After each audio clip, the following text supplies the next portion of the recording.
Put a one in the chat if you can hear me. I had to start the stream over because for some reason no one could hear me. And it turns out all I had to do was unplug my mic and plug it back in. Sometimes I feel like I'll be making stuff more difficult for myself. What's going on, K Nicole? I'm gonna try to see if I can get some more people in here. I know it's a late stream. It's an impromptu one, meaning it wasn't one I planned on doing. I mean I was going to do one anyway, but it wasn't going to be tonight.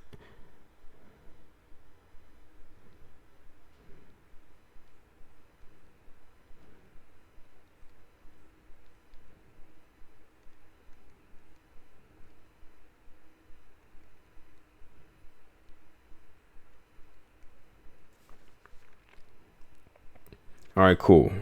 Glad you can hear me. But I'm trying to see if I can get some more people in here. It says right now I have 8 people watching. I was doing okay until I heard this bit of news, K Nicole. And I'm sure after you hear what I'm about to discuss, you're gonna feel some type of way as well.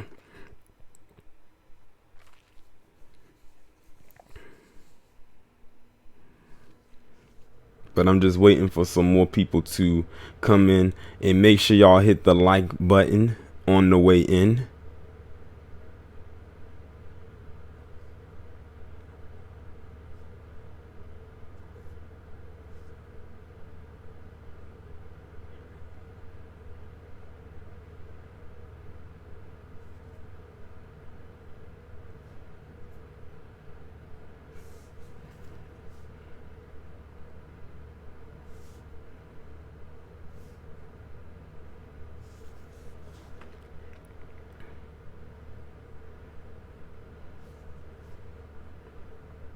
What's going on, RJ Connections?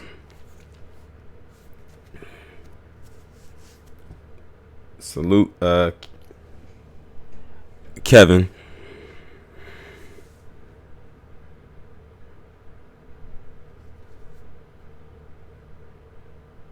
Just waiting for a few more people to get in here. I know it's late and it's a Thursday evening,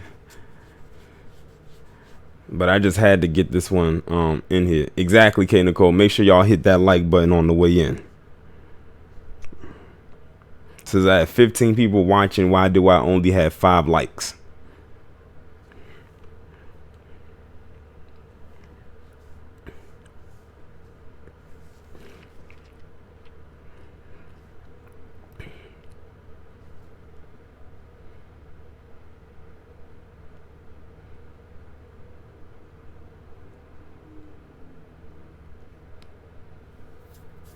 What's going on, Jelani? Y'all about to hear what I'm about to discuss in a couple of minutes. I'm just waiting for some more people to come into the chat. Like I said, I know it's late, but I was going to talk about this on Saturday in a stream, but with some recent stuff that has come out, I said I can't wait for Saturday. I got to put this out tonight, preferably before a certain time.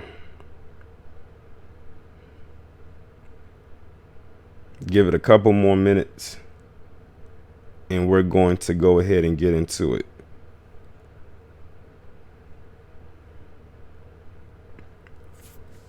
Let's see what's going on. Mark, Ashen, Albert, Kim. We about to discuss it. Exactly. Hit the like button, please.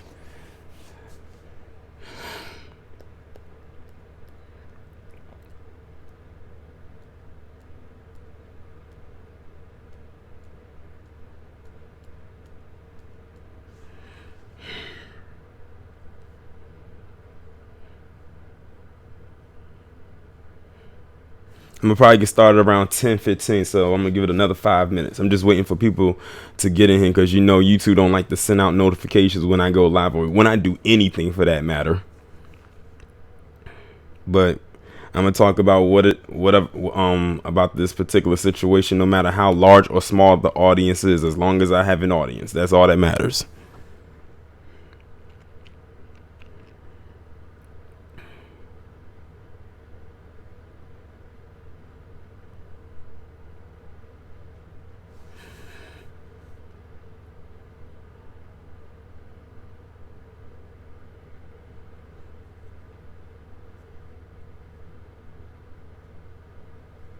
It's crazy how I did that live stream the other day talking about how you have some people out here that's trying to get people to convert black women to date quote unquote bisexual men, and that one gets flooded with viewers. But when I'm talking about an innocent man who's most likely going to be executed, I only get 20 people watching at 10-11 at night.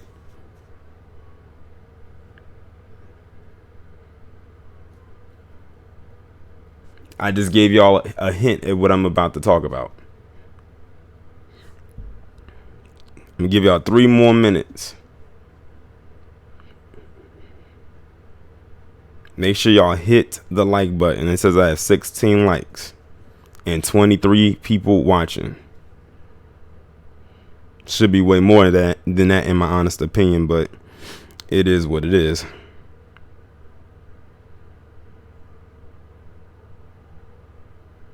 We're gonna get into it. I'm guessing your name is A on here.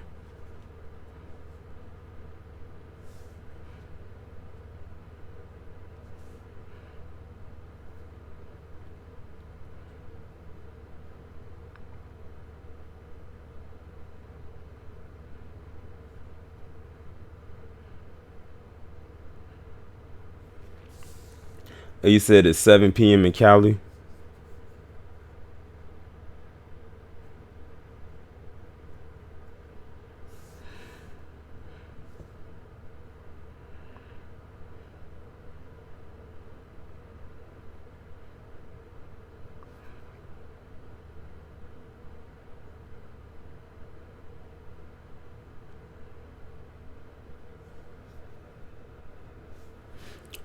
Ping, when I go live, it should automatically send out the notification.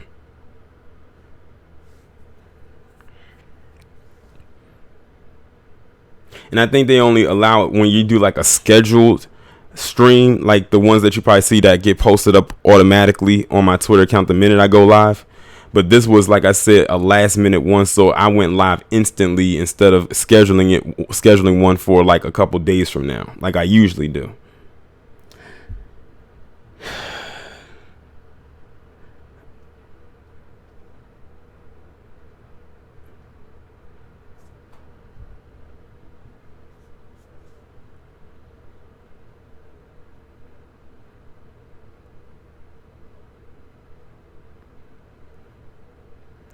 So I'm gonna go ahead and get started.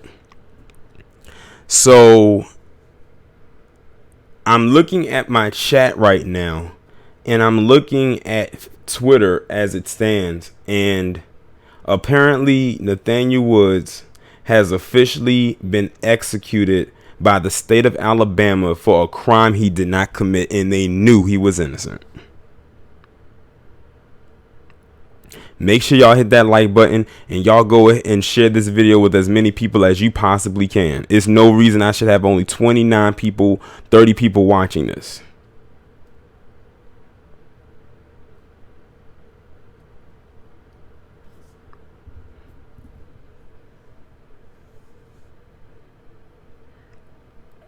I'm going to go ahead and share this again. To those of you who are in the chat, if you have a Twitter account, share this on your page, on your Twitter account. If you have a Facebook page, share it there. If you have an Instagram, share it there. Share it as far as you can possibly can. And make sure you hashtag his name in the tweet or wherever it is that you put it.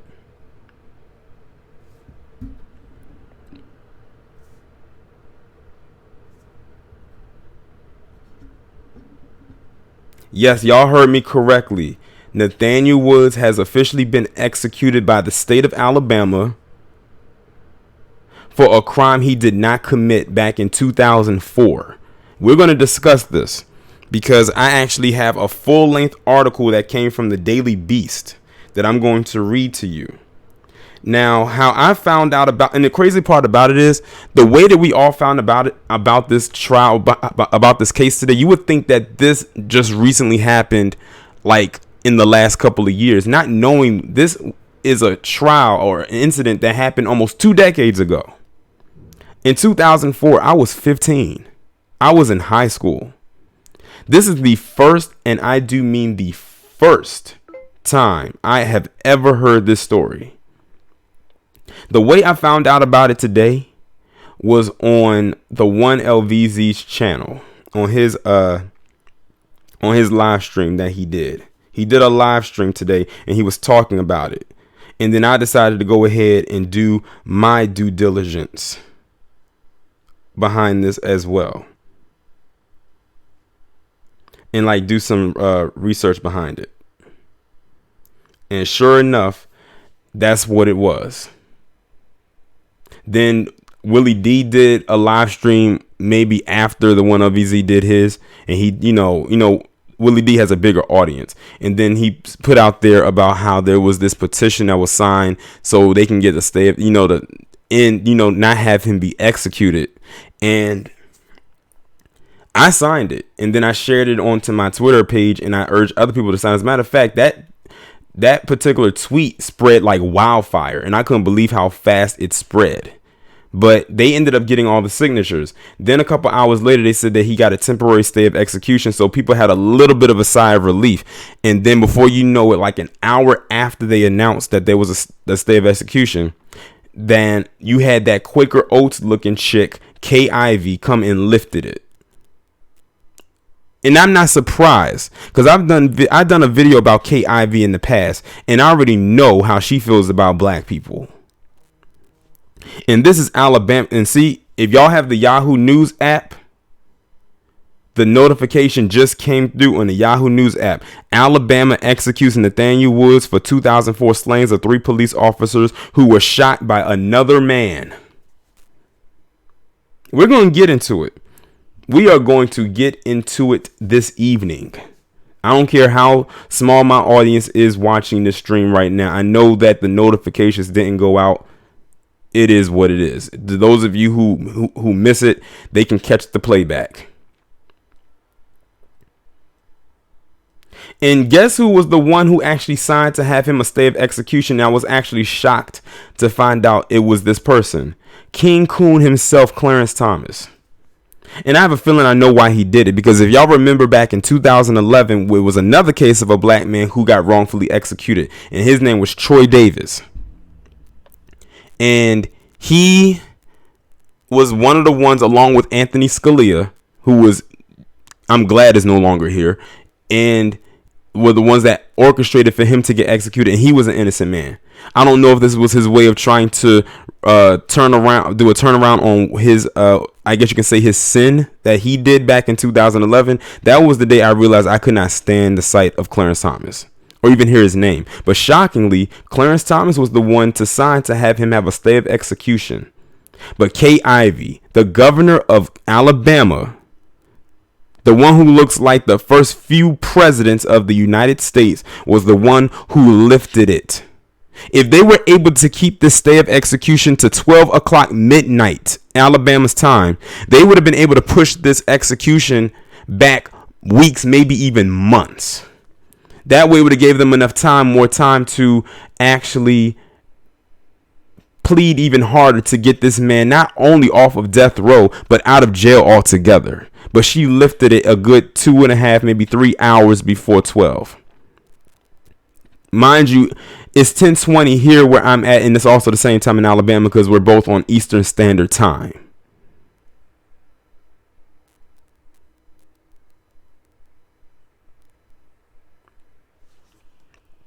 Now, what I'm going to do is I'm going to play this audio that came from CNN earlier today, and I want you to really listen to it because the last part of this audio is going to have something very interesting in it. And then what I'm going to do is I'm going to go ahead and read the article coming from the Daily Beast as soon as it gets through this ad. It's a fact no one disputes. Alabama is about to execute 44-year-old Nathaniel Woods for the murders of 3 police officers he did not kill. June 17, 2004. 3 Birmingham police officers are gunned down attempting to serve a misdemeanor warrant on Woods at a home on the city's west side. Woods had surrendered to police when another man in the house, Kerry Spencer, opened fire with an assault rifle, killing officers Charles Bennett, Carlos Owen, and Harley Chisholm. Never in my life have I ever imagined going to 3 funerals in 2 days and feeling the pain and hurt that we've all experienced. The shocking murders left a city grieving. Spencer confessed to the shootings and said soon after his arrest that he had acted alone. He was convicted of the murders and sits on Alabama's death row. But for prosecutors, one conviction wasn't enough. They charged Woods with 3 counts of capital murder, accusing him of conspiring or being complicit in the killing of the officers. In order for a person to be convicted on complicity, they have to be involved in a plan or a scheme to kill. Prosecutors alleged a calculating Woods intentionally lured the officers into the home. Let me pause it right there. Okay, so the person who actually pulled the trigger was another black man by the name of Kerry Spencer. He is currently on death row right now. They don't even have a date set for when they're going to execute him. Now, did you hear what they basically just said? They are saying that somehow that Nathaniel Woods and Kerry Spencer, because they were roommates, that they somehow conspired with each other to lure the cops to the residence they were at in order to kill them. When really what it was a drug bust, because they said that Kerry Spencer and Nathaniel Woods were selling cocaine out of a house that they lived in. And that's what it was. And that when they came into the house, they started to beat on Nathaniel Woods, and in self-defense, Kerry Spencer grabbed the gun and shot and killed those 3 cops. But they're trying to say that Nathaniel Woods and Kerry Spencer orchestrated this whole thing to lure those cops there in order to kill them, which was not the case. Kerry Spencer even went on record, and you're going to actually hear the audio of him actually saying this, where he said that Nathaniel Woods is 100% innocent. I acted alone. He didn't know what was going to happen. But because they wanted more than one conviction, they just straight up arrested Nathaniel Woods and threw capital punishment charges on him just to have another. They said one black body in jail wasn't enough. We're going to take 2. Even though the second one wasn't the one who pulled the trigger. Spencer was waiting. Absolutely not. He was terrified when they came into the house. Woods was found guilty, and even though he hadn't fired a single shot, he was sentenced to death. He thought it was the craziest thing in the world. He was like, how? Because, he didn't do anything wrong. How much do you think race played a role in this case? I think it did play a role. I think that if you look at the victims, it's 3 white officers. And if you look at the people who are sitting on death row, it's 2 black men. Woods' current defense team says his conviction was just one of many legal wrongs, including years of bungled appeals by other attorneys. Now down to his final hours, Woods' family believes their only hope is for the public to convince Alabama's governor that killing a man who killed no one is wrong. I love my brother. People need to know about this. We wanted to know what the families of the murdered police officers thought of Woods. We reached 2 of them who said they either couldn't or wouldn't talk to us. But in a local radio interview last year, the granddaughter of Officer Carlos Owen reflected on his loss and the hole it's left in all their lives. I remember how special he used to make each of his grandkids feel. That was something that he was so good at, making others feel loved and special. What would you say to the families of the officers who died? We are deeply, deeply sorry for what happened that day. But the murderer of their family members is sitting on death row. He has confessed. He is being punished. They don't need an innocent man's blood as well. Martin, you actually spoke with Kerry Spencer tonight. What's he saying? He was calling from death row, the same death row, of course, on which Nathaniel Woods is spending his last few hours. It's hard to imagine the man who has confessed to killing 3 police officers would have a guilty conscience, but it appears he does. But in this case, it's guilt over what he believes is wrong, that Nathaniel Woods in no way had anything to do with the deaths of those officers. Here's some of our conversation. You are saying that you are totally responsible for the murders of those police For the officers. shootings, yes, I am. I'm And the that- only one that shot anybody that day. And Nathaniel Woods is completely innocent, you say? Absolutely. He didn't know I was going to shoot anybody. I mean, I put this on my life, on my children's life. I mean, like, I swear to God, I didn't know I was going to do this. So how would Nate know? I mean, this was some spur of the moment decision. You know, we had no time to think about what the was going to happen that day. This was not a plan. You didn't conspire together. No, man. That's just something they put out there. You see, it was no warrant or nothing. They just made up a story for a jury to believe to convict both of us. And again, that's Y'all just heard that. Now, that was the confession from the actual shooter, Kerry Spencer. And at the end, if you heard that, he said they just made up a story to convince the jurors to find him guilty. And by him, he's talking about Nathaniel Woods. They made up the story that they conspired with each other to lure those cops there in order for them to be killed, which was not the case. And they made up the story that Nathaniel Woods was just as involved as Kerry Spencer. Notice that they killed Nathaniel Woods before they killed Kerry Spencer, and Nate Woods was not the one who was holding the gun.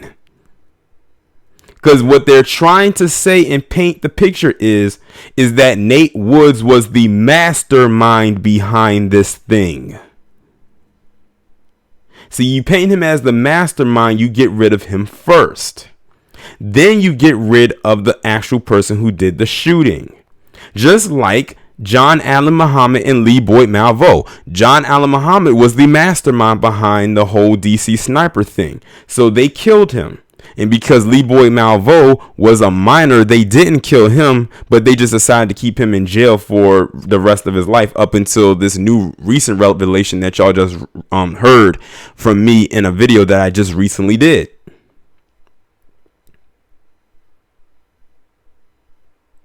It's crazy. But this is the establishment. This is the establishment we live in, where an innocent black man can lose his life when they know he is innocent. We have black men locked up now on false rape allegations. We have black men locked up on weed charges. And then you have black men like Nate Woods locked up for a killing that he did not do. Because apparently he conspired to lure those cops there that day in order to have them killed.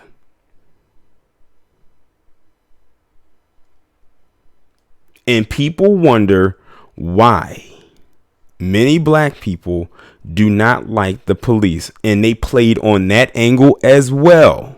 Because when I was talking to the 1LVZ earlier, he was talking about how they were saying how many black people don't like the cops. So why wouldn't he orchestrate something like this?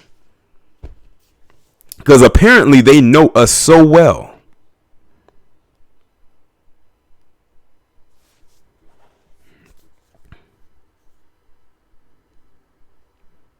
Now what I'm going to do is I'm going to go ahead and see if I can find this article from the Daily Beast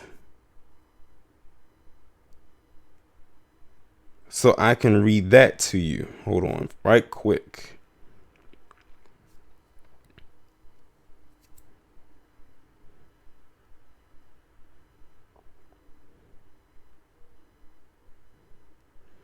Okay.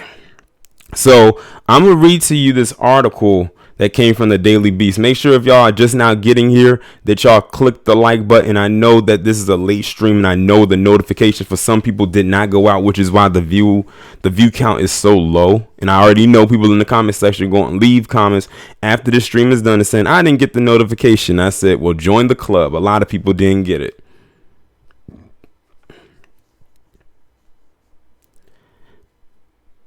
Reese Cup, you said racist Supreme Court judges. Oh, you're right about that. There are some racist Supreme Court judges, but guess what?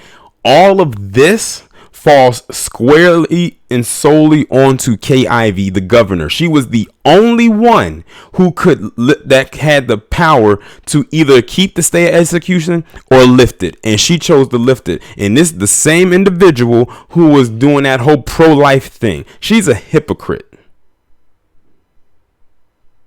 But like I said, she's already shown her hand. She already let people know how she feels about black people, because I did a video about her last year. If you was around then, you'll know what I'm talking about. As a matter of fact, all you got to do if you want to find that video, just go into the search bar and type in KIV and then type Torian Rain behind it, and you'll see exactly what I'm talking about and what she said.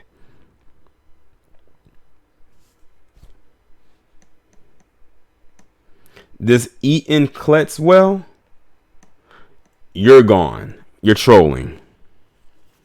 To my moderators, y'all need to keep an eye. The trolls are probably going to enter this chat tonight more than ever. They get off on this type of thing. Remember, I kept telling you how many of them get off on stuff like this?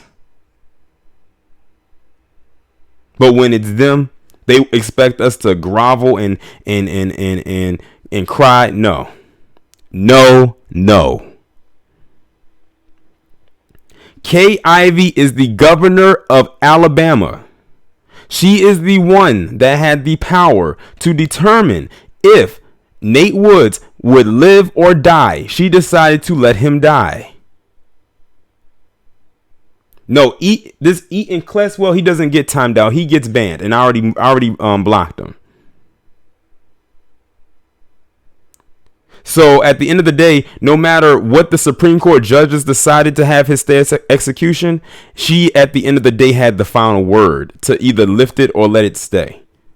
If this thing lasted to 12 midnight Eastern Standard Time, then he would still be alive. And if they decide to keep it ongoing, it would have been months, maybe even weeks before they decided to bring it up again. But that would have given them enough time to work something out in hopes that they can get him off and drop all these ridiculous charges against him.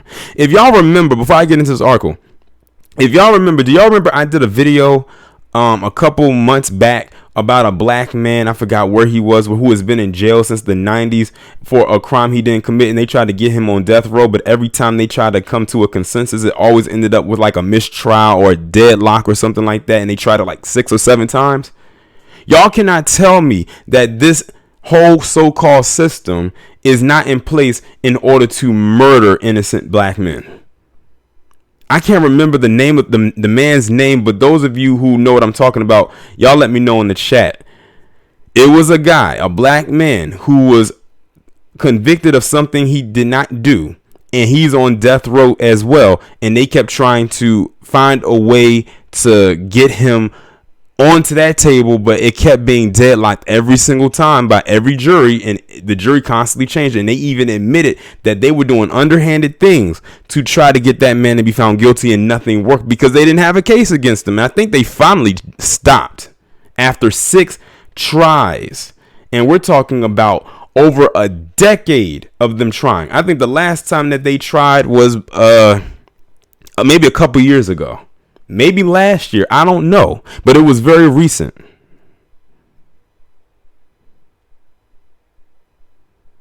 But like I said, they will do anything they can to get a black body onto that table and inject that lethal cocktail into them. Meanwhile, you have people like Dylan Roof, who we know did what he did, admitted to it and admitted to planning it out, but they want to find a way to try to find him mentally incompetent.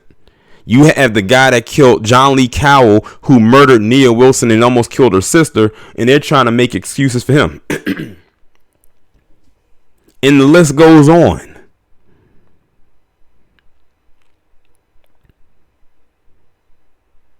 That innocent until proven guilty thing doesn't really work in black men's favor in this establishment known as the United States of America. But don't get it twisted. The system is not broken. Don't let anybody tell you the system is broken. The system is working just fine, as it has always worked. It never works in our favor for the most part.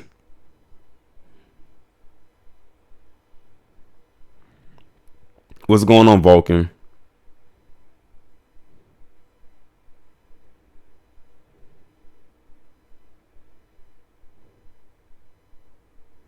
Now I'm going to go ahead and read this article coming from the Daily Beast.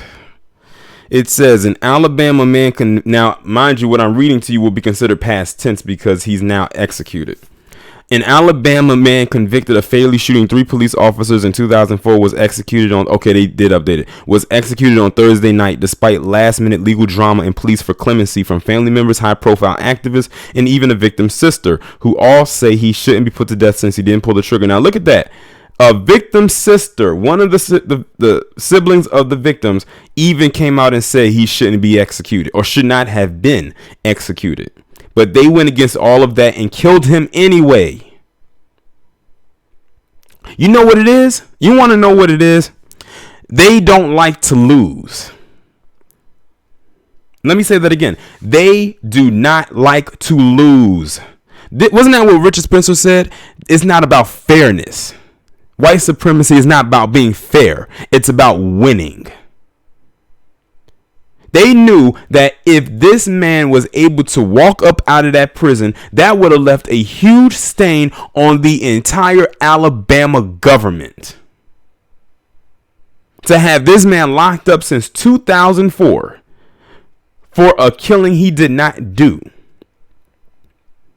And they were not about to be denied the right to be right and the right to win. That is exactly what also happened with Troy Davis. The same exact thing in the next state over, because he was in Georgia, Nate Woods is in Alabama, next door neighbors. They do not like losing. Why do you think that man, I was just talking about that, they have like 6 trials to try to get him on that table, but they can't. They don't like losing. They like to win. Even when they're winning, we're losing.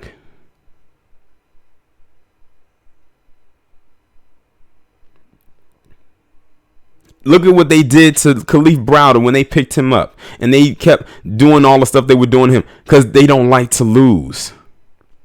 And in the end, even when he finally got out, they still won because guess what? They were able to mentally break that boy. So much, in fact, that he killed himself after he finally got off of Rikers Island. And not to be outdone, his mother died soon after. So they killed 2 birds with 1 stone, literally.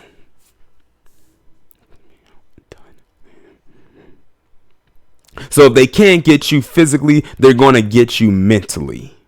And I've always said, when they can get you mentally, that's it.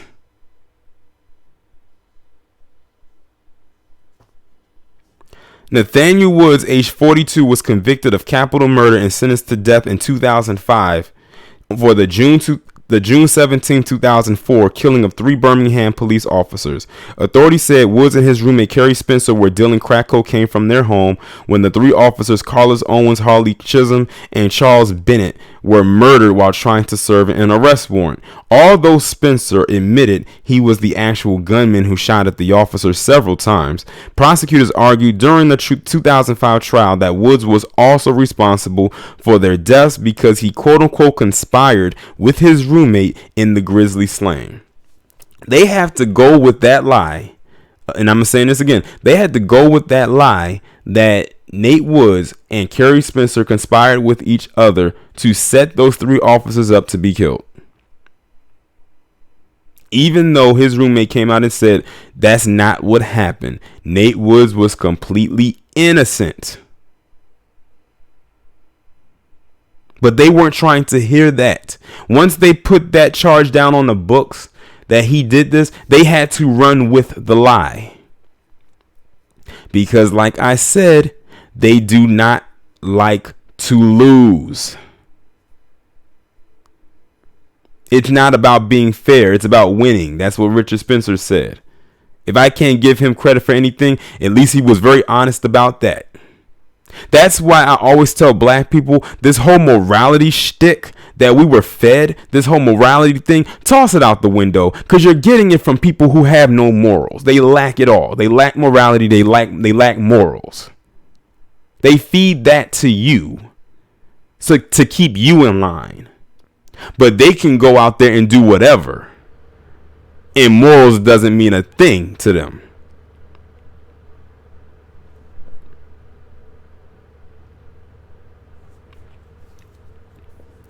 He's 100% innocent, Pamela Woods, his sister, said outside the doors of the Alabama state capitol Wednesday evening in a last-minute plea for a reprieve. Let him go or give us time to have the courts review his case. Local reporters said he was executed just after 9 p.m. It came despite a late twist on Thursday when the U.S. Supreme Court entered a temporary stay just before the execution was set to begin at 6 p.m. Central Time, a move fairly common in capital punishment cases. So he was actually set to be executed hours before 9. He was set to actually be executed hours before he actually was executed. But they slipped that one right in at the last minute, like I've known them to do a lot of times.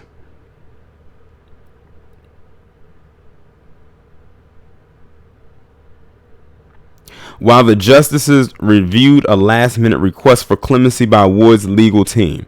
A little over an hour later, the Supreme Court lifted the stay and Alabama Governor Kay Ivey issued a statement declining to intervene.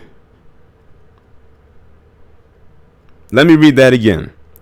The Supreme Court lifted the stay and Alabama Governor Kay Ivey issued a statement declining to intervene. 1, they lifted it. 2, she said nothing after they did. Now, see how they lifted it? She could have came back and said, no, pull it back down. Where's it going to stay on? But she decided not to do it.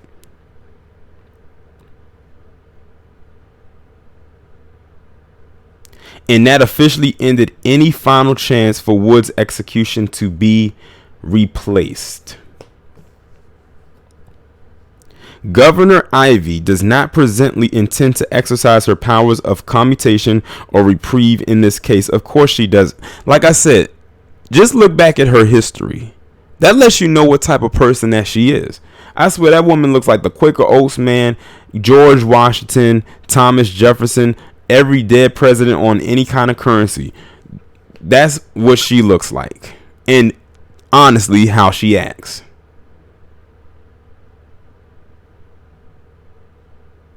According to AO.com, Woods was visited by family members Thursday afternoon, including his daughter and his sister. His last meal was chicken, sweet potatoes, spinach, cooked apples, fries, 2 oranges, and an orange-flavored drink. While many had called for a stay of execution, Woods became the 67th person to be put to death by the state of Alabama since capital punishment was reinstated in 1976. Reason why I name this stream case number 67. According to state law, being an accomplice to murder is punishable by death.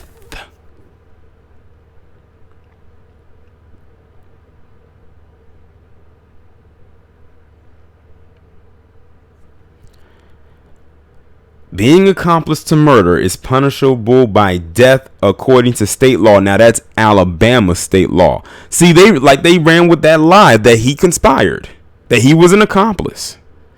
That was how they got him.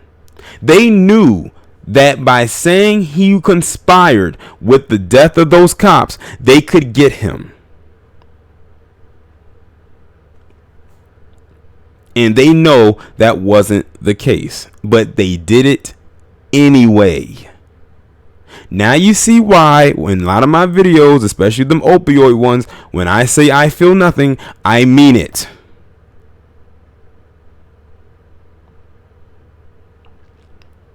The jury that sentenced Woods to death was not unanimous in their verdict, which has troubled his supporters and death penalty opponents. Listen to this. Let me read that again. The jury that sentenced Woods to death was not unanimous in their verdict, which has troubled his supporters and death penalty opponents. Did you hear that?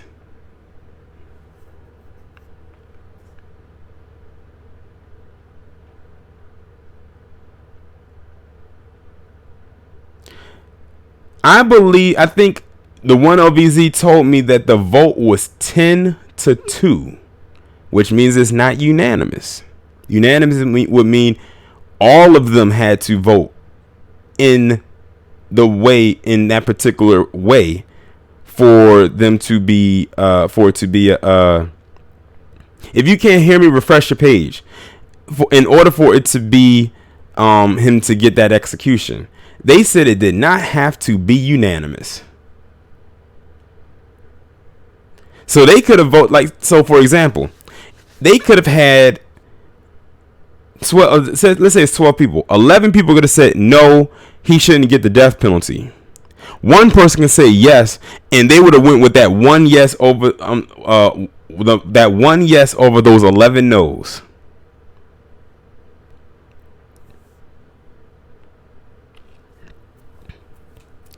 We do feel really bad for what happened that day. We don't wish that on anyone, for their family to have to deal with that, his sister said Wednesday. It was very unfortunate that the shooter did what he did, but the main point is that Nathaniel had no parts in those actions of another man, which was Kerry Spencer. Family members, activists, and even Spencer had argued that Wood's case was distorted by police misconduct and unfairly prosecuted. See, this all goes back to this one major thing.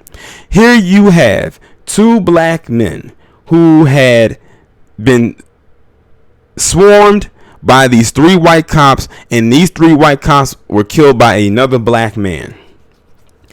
That's all they needed to hear. A black man killed three cops. Three white cops, by the way. That's all they needed to hear.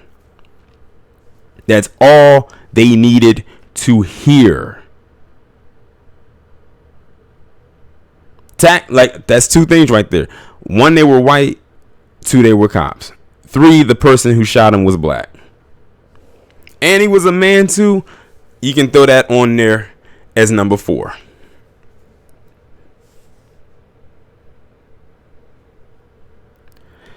Wood supporters protested for days outside the state capitol, and several celebrities became involved, urging Ivy to intervene in the case. In a letter to Ivy, Martin Luther King III, the son of Martin Luther King Jr., wrote that the 42-year-old's execution would only show that Alabama has not learned from the past, and they have not learned from the civil rights movement of the 1960s that focused on justice and a respect for human rights. And that's the thing. They don't want to learn from that. They don't want to learn from that. That's all they want to do, is to keep something like this in motion, in place, because it's their way of life. I just did a live stream a couple days ago talking about how a lot of palm-colored people don't like their way of life being infringed upon. They have certain ideological ways that they are set in, like literally 10 toes down, firmly on their square, that they do not like being inflicted upon. And this is Alabama we're talking about here. I mean, all the horror stories we've heard coming out of that state for years, especially back in Jim Crow and the civil rights era. So none of this even remotely surprises me with what I'm hearing or what happened.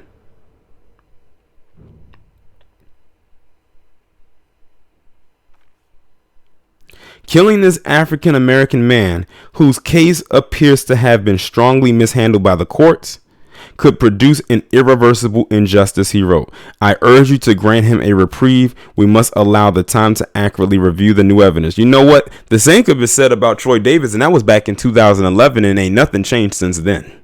That was in 2000. As a matter of fact, many people don't even remember Troy Davis. Go ask someone today, did you remember Troy Davis? They'd be like, who? And you want to know what's so crazy? A lot of people think the snowball happened with Trayvon Martin. No, I think it happened with the execution of Troy Davis, which happened mere months before. Because Troy Davis got executed in September of 2011, I believe. It was either September or October. And then Trayvon Martin, that happened in February. And then that's when the ball really just started to roll.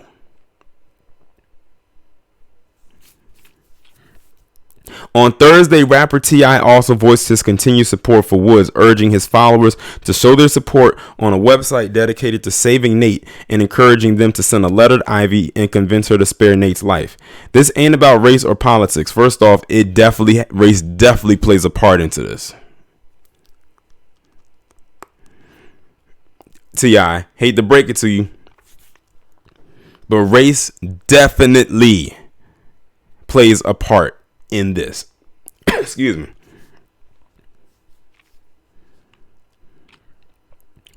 Let's see here.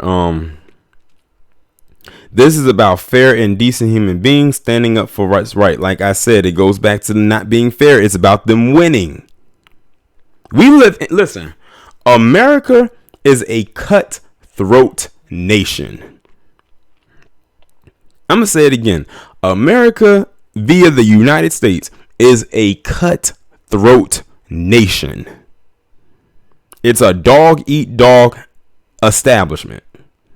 It's the reason why I call it an establishment, because it runs itself like a business, like a corporation. Make sure y'all continue to hit the like button.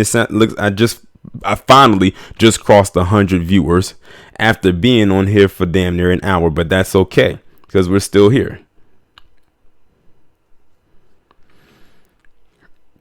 T.I. said in another Instagram post, love and light to all who deserve it, especially Nathan Woods. Kim Kardashian West, who has campaigned for the halted execution of Texas death row inmate Rodney Reed.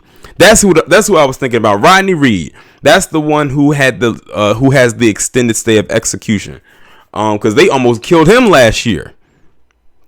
They almost killed Rodney Reed last year, but they gave him an extended stay of execution, which is what Nathaniel Woods would have got if he made it to 12 midnight. He would have gotten an extended stay of execution. She's also offered her support, telling her Twitter followers, Thursday evening, Nate will die for a crime another man confessed to, and says Nate had nothing to do with. My heart and prayers are with Nate and his family and all the advocates who worked tirelessly to save his life. Senator Doug Jones weighed in late on Thursday, saying he'd reach out to Ivy, urging her to delay the execution. Among those shocked with Ivy's decision to not stop the execution was Chisholm's sister, who asked the governor to reconsider her decision because there is no harm in allowing more time for the courts to investigate.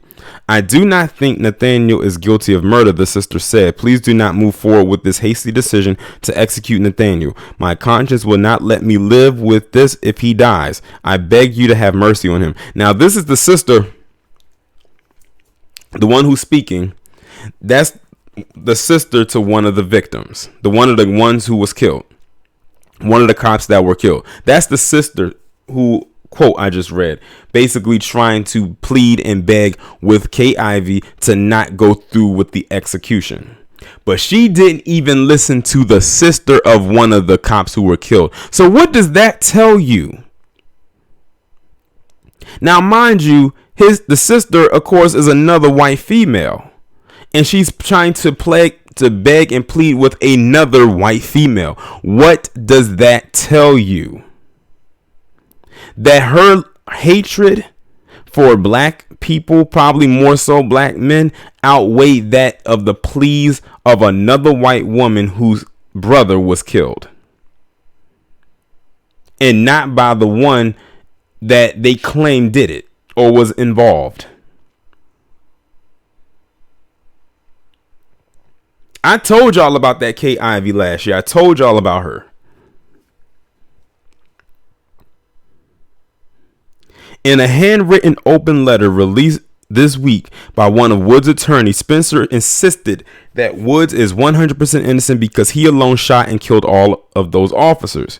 Nathaniel Woods doesn't deserve to be incarcerated, let alone executed. Spencer wrote, I pray that my words don't fall on blind eyes or deaf ears. Unfortunately, it has. Don't allow another innocent man to be executed if you can do something to put a stop to it. This is my most fervent prayer. And that's the more saddest part about it. They could have done something. They could have done something, but they chose not to.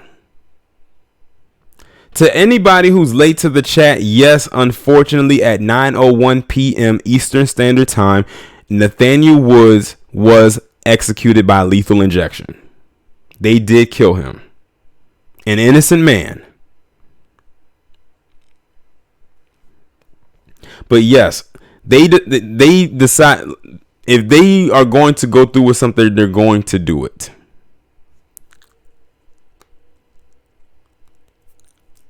It's crazy. It's sad. It really is.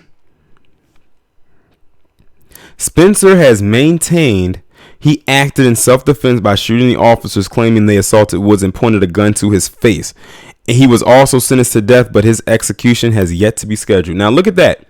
They haven't scheduled the execution for the person who admitted that he was the one that acted alone. He was the one that killed the officers. He acted alone. He did not work with Nate Woods to conspire to kill these cops.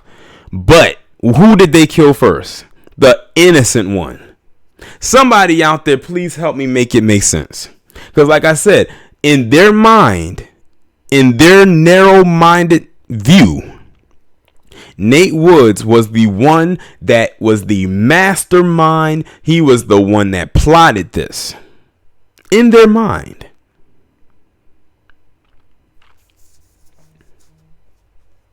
In their mind, he was the one that orchestrated this entire thing. In their head, that's what they came up with. Prosecutors acknowledged during Woods' 2005 trial that it was Spencer who opened fire on the officers when they showed up to arrest Woods, but they said Woods lured them into a corner in their home, providing the opportunity for the ambush, and threatened one officer to quote-unquote take off that badge or I will fuck you up. Now, I was talking to the one LVZ today. When I was at the gym, I was talking to him, and he said this line to me, and he said, Torian, do you know where that line came from? And I was like, no, where did it come from? It came from the song F the Police by NWA. Now, how do we know that those cops that said that this is what Nate Woods said, how do we know that's even true? We weren't there. Back then, they didn't have body cameras. So they just had to take their word for it.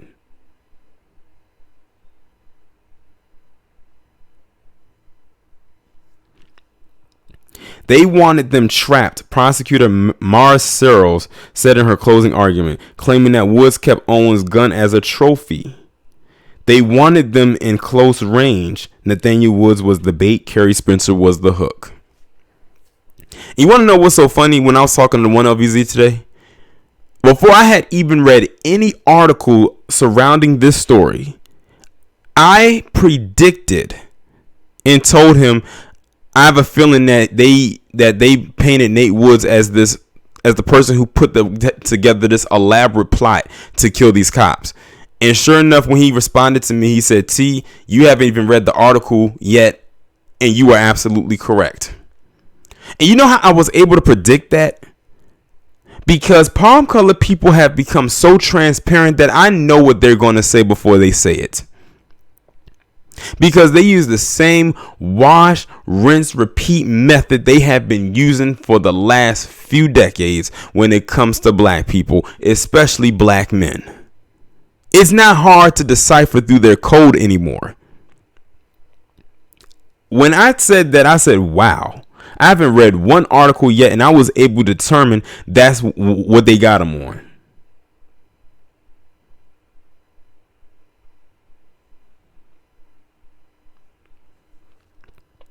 The defense maintained that the shooting wasn't premeditated but a terrible knee-jerk reaction by Spencer. Defense attorney Cynthia Umstead also stressed in her closing argument that Spencer, who confessed to police hours after the shooting, always stated that Woods had nothing to do with the crime.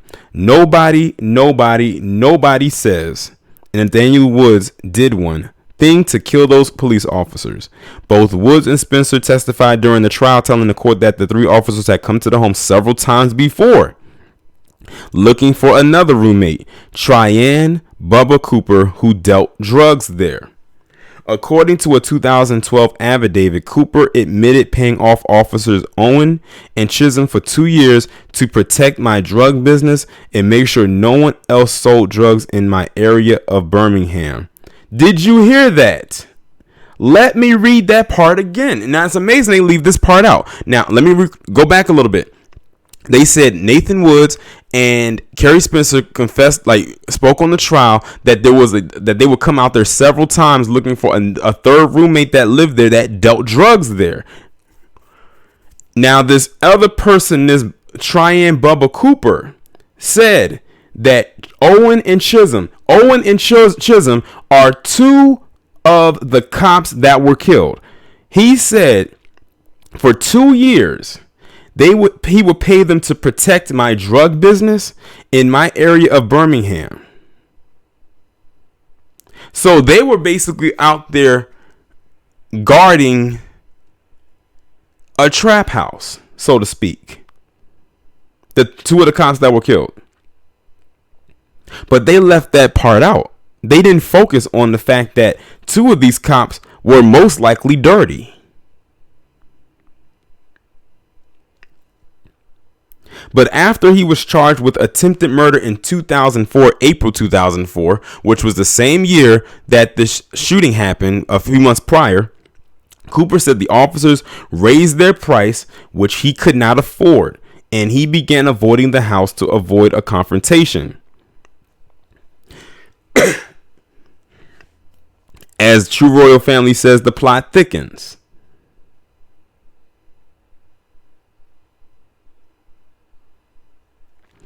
I feel like if I was there, it would have never happened, Cooper told the Appeal. So basically what happened is, it sounds like to me the 2 cops were trying to extort money out of this Cooper guy. And when he couldn't afford to pay them, he ended up leaving, and only Nate Woods and Kerry Spencer were there. So when they went back to the house, I want to think that maybe they went there to collect something. What were they going there for? Because if the person that you went there to see all the time was no longer there, who were you going after? And they said in April 2004, this Cooper guy was charged with attempted murder. And then that's when they raised their prices.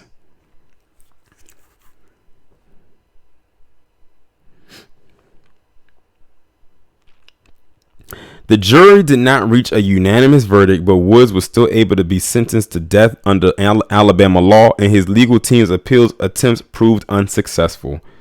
Citing underlying corruption involving the officers who received $400 a week for 2 years from Cooper, and the fact that both roommates did not intentionally plan the deadly shooting, Woods' legal team tried several times to argue he did not receive a fair trial. Look at that.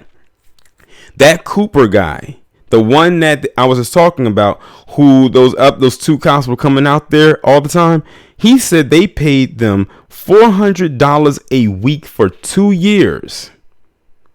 And it sounds like it may have been maybe it could have been $400 each, or maybe $400 and they split it 2 ways, and they each got $200 a week.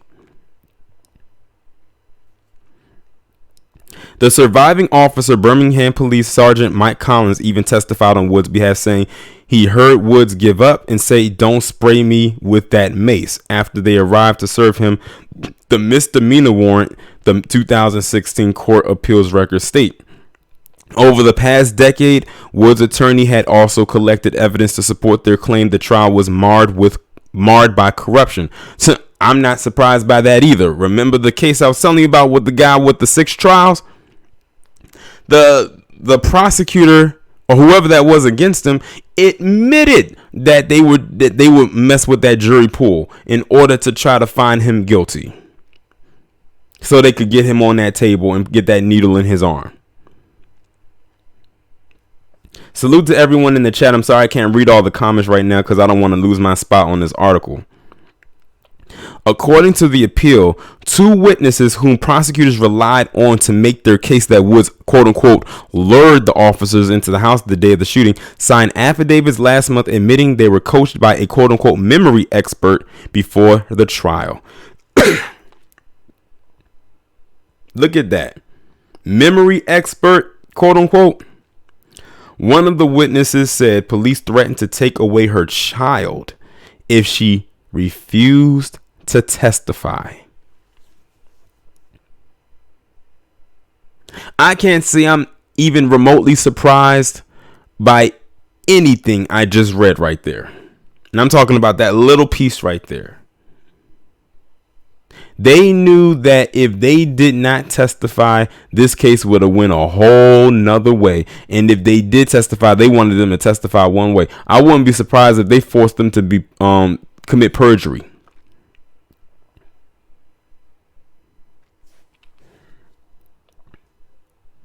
I stand here speaking on his behalf to say that what happened to those officers is not his fault, Pamela Woods stressed to the reporters on Wednesday. And that's not something he'd wish on them. It's not something he'd planned. It's not something he schemed. He didn't lure anybody. On Monday, U.S. District Judge Emily Marks denied Woods' request for a stay of execution. In a last-minute motion filed Thursday afternoon, Woods' legal team requested a stay in federal court, arguing that the 42-year-old had been denied adequate legal representation in his initial case and throughout his attempts to appeal over the last 15 years. The Birmingham Police Department declined the Daily Beast request for comment. Alabama Attorney General Steve Marshall slammed the last-minute movement to save quote-unquote cop killer Nathaniel Woods from his just punishment. I could just tell by that statement what type of person he is. In a Tuesday statement stating the influx of media attention and celebrity outcry does not excuse the fact that Woods was found guilty in the deaths of 3 policemen. That's why I can't stand that Blue Lives Matter crap. The fact of the matter is a black man and 3 white cops died that day, and that's all they needed. That was all they needed. The only injustice in the case of Nathaniel Woods is that which was inflicted on these 4 policemen that terrible day, Marshall added. But Woods' sister says she just wanted her brother to have another shot at a fair trial. Again, this fairness thing does not work. And we know this because if y'all remember, Judge Olu Stevens tried to give his these black how can I put it individuals who was on trial a fair trial. And what did they do? Not after they found them innocent of the crime, he gets removed from the bench for 3 months without pay. Governor Ivey, I wish you would just please look at the information, the transcripts, everything that happened in this trial, and please just give him another chance to have a fair trial, Pamela Woods said Wednesday. Here the evidence that proves that my brother would never do anything like this. He's a very loving, caring person and has a very meek and mild personality, and he's the type of person who would never even think of doing anything like that. Now, you want to know what's so funny? If this is the white guy that did this, they wouldn't even have to do all this begging and pleading. They'll just come out and say the person had a mental illness. They would say that the person had a mental illness and they need to be sent to some kind of asylum for treatment. That's what they would say. That would be their talking point. Oh, they have a mental illness. Oh, they had a rough childhood. Oh, they were bullied. Oh, they couldn't get the girl that they wanted. Oh, this and all that. A bunch of BS.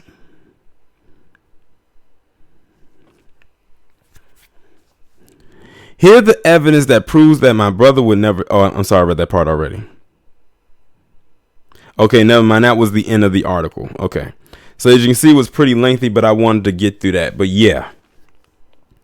After reading all of that and knowing this man was. I think that's the biggest insult right here. And also the biggest takeaway. That this man, they know was innocent. They know. It's not like there was stuff there to say that it was a possibility that he actually did it. And, you know, some of the stuff might have been sketchy. No, it was laid out, cut and dry. He was innocent. But see, whenever it comes to a black man in this establishment, it's always guilty until proven guilty, with a very sliver of hope that he could possibly be innocent. And then they want to ask, did race play a part in this? Yes, it did. I've been doing these videos for the last, 4 years now? At least these style videos. And I've come across a lot of stories. So for them to try to insult my intelligence and ask, did race play a part in this? I feel like my intelligence is being insulted. And everyone knows, because I've said it on my channel plenty of times, if you want to piss me off, insult my intelligence. This whole thing is messed up. It really is. It's sad either way you cut it. This man's entire life changed on July 17, 2004. I bet when he woke up that morning, he did not expect that the rest of his days was going to be spent living in a prison cell literally waiting for the day he was going to die. And he never knew when that day was actually going to come, or if it would ever come, because there was a chance he probably could have died in prison or killed himself. And I can't even imagine what he had to go through from the time he walked into them prison walls up until 8:59 p.m. this evening. I can't even imagine. Then I see pictures of him with his family when they would go to visit him, and it's crazy looking at the years go by and how many of them have changed. He changed in appearance himself, but like, I'll put it this way. They're able to wear clothing that changes. His clothing never changed. He almost looked like how he did when he first went in. He may have had some facial hair every now and then, but that's about it. He, after July 2004, never knew what the outside world would be like again. He would never be able to communicate freely with his friends and family the same. He would never see his children grow up the way he wants to. I don't know how old his daughter is, but let's just put it this way. If his daughter has children in the future, they will never know their grandfather. He will never, if she decides to get married, he will never be able to walk his daughter down the aisle.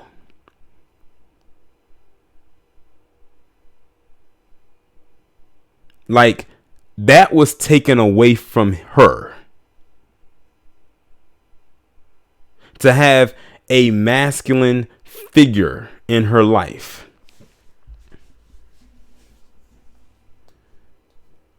That could most likely guide her or help guide her in the right direction.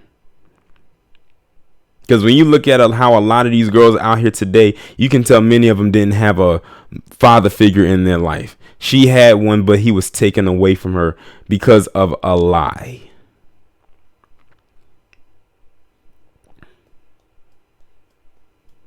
And then they always try to claim that there are no good dads out here, even though the CDC debunks that.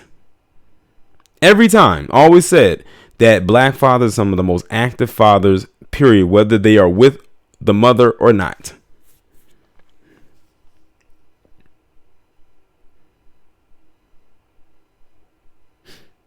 It's sad. Like, it really is. It is very sad that it had to end the way that it did. This is Troy Davis all over again. Almost 10 years apart. I had just graduated from college when that happened. It happened a couple months after I had graduated from college. And here we are in 2020, in the first statewide lethal injection or death penalty on the books is a black man who was innocent of his crimes, and they knew he was innocent.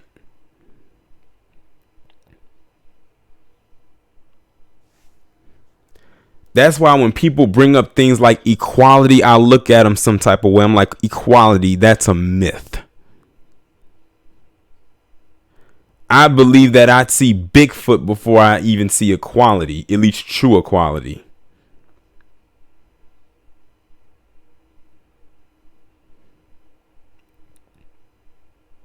Now watch what's going to happen, because this has happened before. Watch, they're going to say sometime down the line, it may not even be this year. They're going to say, oh, we came back and we went back and looked a little bit deeper into the case, and we found out Nathaniel Woods was actually innocent. Watch, they're going to do that. That's going to be a slap in the face to us.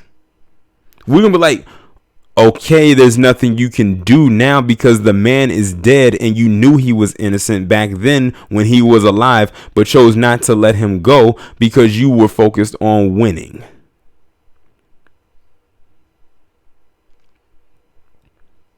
They do it all the time. all the time. But to that Governor Kay Ivey, when she gets hers, and I don't really care how she gets it, I might actually live stream her moment and have people call in. Now, because I started this live stream late, unfortunately, I cannot open the phone lines up because it is late. It is after 11. If this was earlier, like when they initially was going to do it, which was around 6 or whatever time it was, I forgot what time they said it was. If it was earlier, I probably would have opened up the phone lines and let people call in and air out their grievances about this whole situation, because I know y'all have a very strong opinion about what happened. But because it's so late, I'm not going to do it. But this is the reality, unfortunately, for a lot of black men in America. And then when you say that, people look at you like you have like you're the three-headed Hydra.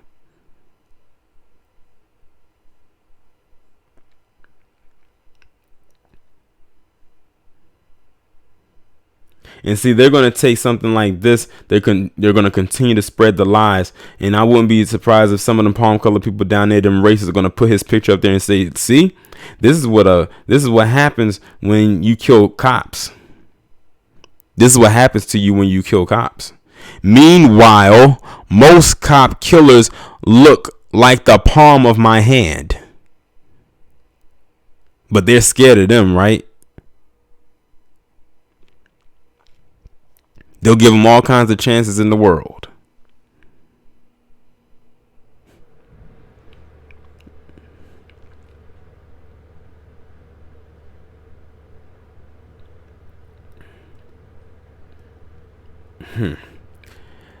Like, if it wasn't so late, I probably would have went in even more, but I don't want to be too loud too late. But I'm sure y'all can hear the tone in my voice and tell that it is one of utter disappointment and utter disgust. I'm not surprised by any of this. Trust me, I'm not shocked either. But it does piss me off, because this just lets you know, this has sent out a signal yet again to America, that even if you are innocent, if you are a black man and you are innocent, that means absolutely nothing. Nothing. It's stuff like this that fuels what I say in a lot of my videos, especially when it comes to the palm colored community. This is going to be a case I'll never forget. And it's crazy because I just learned about it today. For the most part, all of us learned about it today or this week. There's just certain cases you don't forget. This one right here is now tacked into my memory. It's etched into my brain right now.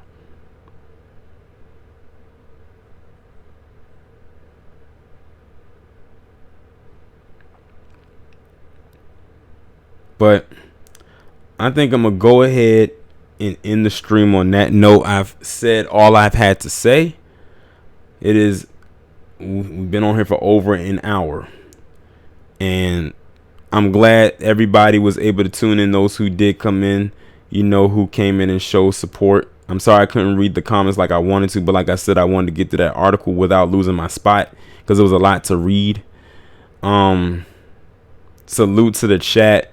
Shout out to everybody. Shout out to my subscribers. I know that the notifications for many people didn't go out, or they probably went out later than they usually are supposed to. But that's what it is on this platform. But with that being said, I'm going to hop off of here. Y'all have a good night. Of course, back to the regular scheduled programming. 9 a.m., 12 p.m., 1 p.m. 4 p.m. and 8 p.m. uploads Eastern Standard Time tomorrow and going forward. Y'all have a good night.